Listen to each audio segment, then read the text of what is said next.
Hey everyone, my name is Monica, aka Mona Lisa. I'm an illustrator and comic writer, and this sort of little snip video kind of got me inspired by my friend Claudia Ramos, who is a business owner of Hola Mija Bonitas. She inspired me to do a little snippet on sort of information.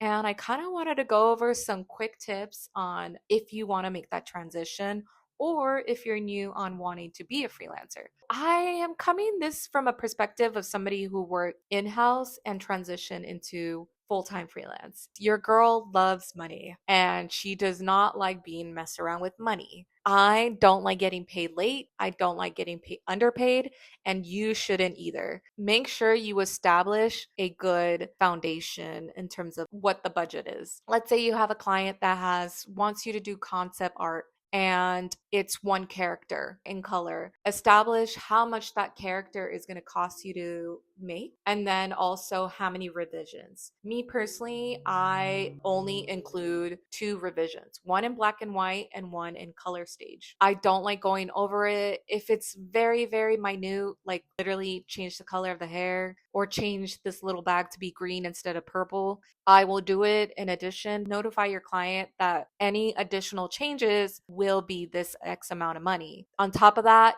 do not, do not send in your working file. I noticed that when I worked in corporation previously, I worked with a lot of freelancers and they also state this kind of information. So I kind of learned about that people actually charge for sending over the files.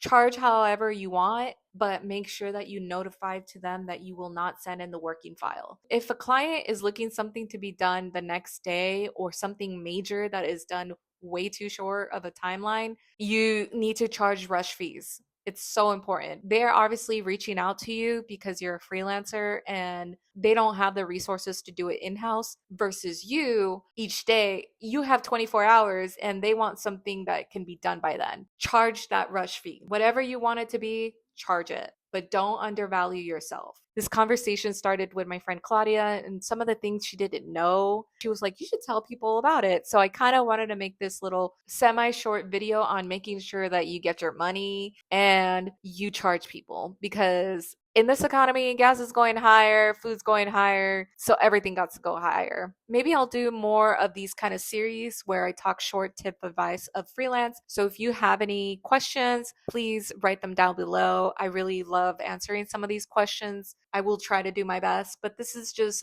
from my own personal experience and I hope it helps you. So thank you so much for watching and I'll see you next time.